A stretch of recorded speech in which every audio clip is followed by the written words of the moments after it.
Welcome back to everyone on Football Zone and to a weekend review, reviewing all of the Premier League action from this past week, starting off with Nottingham Forest 1, Man City 0, a late winner in this one from Callum Hudson-Odoi in the 83rd minute, and what a massive winner it was as well for Nottingham Forest. There wasn't much to choose between two sides, maybe if anything Man City just showed in the game, but for Forest after, some tough results recently, that is such a big result for them, and yeah, Man City, a damaging result for them. It means they drop out of the top four, and Forest now have that bit of a buffer, 4-point buffer to Man City, so a huge result for them.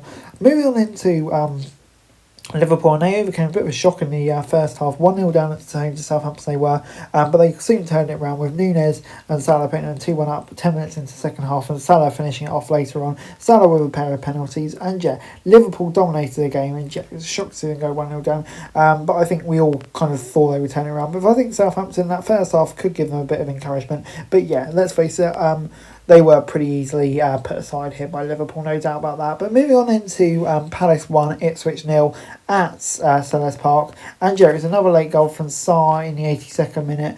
And yeah, Palace probably should have had more. Ipswich maybe had some chances too. But Palace, yeah, dominated the game, really should have had more. But for Ipswich, looks like their time is running out to turn things around now. But for Palace, another good win. They could just sneak into European battles, could they?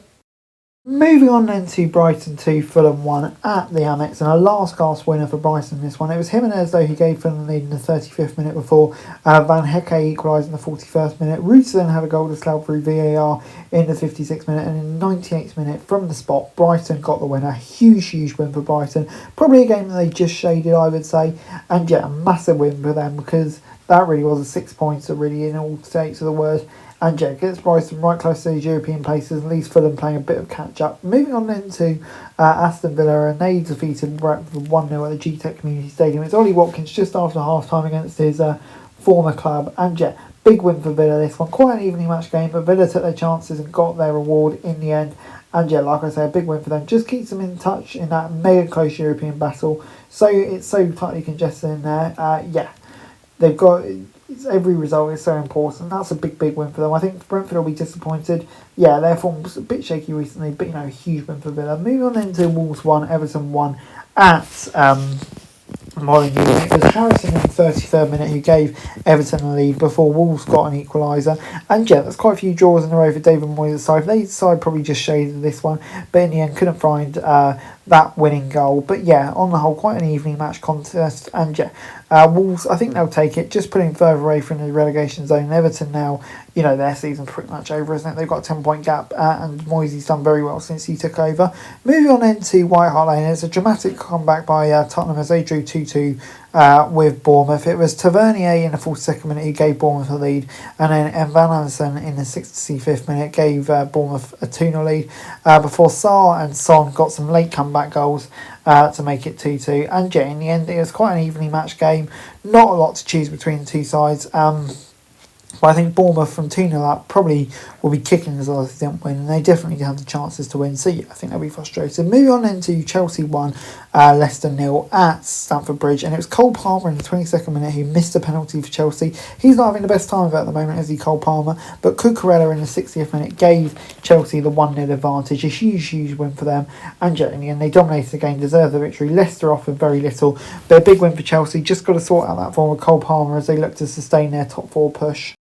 Manchester United 1, Arsenal 1 was the score at Old Trafford on the Sunday game, and yeah, it was Fernandes with a beautiful free kick who gave Manchester United the lead just before half time. Rice and equalised with another great strike in the 74th minute. In the end, there wasn't a lot to choose between the two sides. I think, yeah, a great stop at the end to prevent Manchester United from winning it, but I think Manchester United can certainly take encouragement. For Arsenal, another drop off, another one at this stage of the season, which, yeah, simply put, they just can't afford, and it really is going to cost them, as we've seen so often. So yeah, hugely frustrating for them.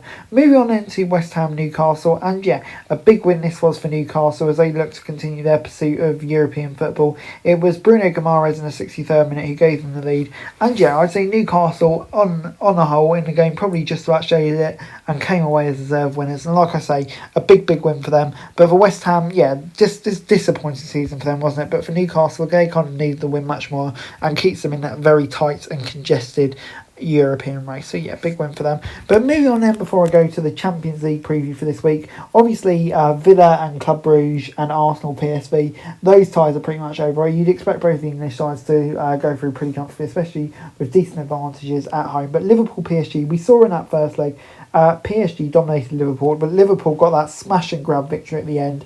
And yeah, all they need now is a draw at Anfield, and I feel like they'll be much more competitive at Anfield. And I think, yeah, Liverpool, you'd have to say, are going to be very, very clear favourites in this one, probably now to go through. PSG are a decent side, but Anfield, where Liverpool looks so good, I just don't really see PSG being able to compete. So I'm going to say Liverpool get the win. Manchester United against Sociedad and AZ against Tottenham are going to be very interesting on Thursday. I feel like both these teams at home should win, but we know how inconsistent they are. So I think Tottenham will come from behind to win, and Manchester United and Sociedad, maybe that'll go to a penalty shootout, and Manchester United will come through. Obviously, it's so important for both their seasons, and maybe even managers' futures, that they get a win there. And then Copenhagen against Chelsea. Chelsea coming home with a 2-1 advantage, and yeah, you'd expect Chelsea to have more than enough to go through anyway, there. Guys, that's it for this video. Thanks very much for watching. Remember to like, share, subscribe, follow us on our socials, link in the description below for daily football news, meme and content. Subscribe to our other channels on screen right now, that'd be greatly appreciated. Thanks very much for watching. Peace out.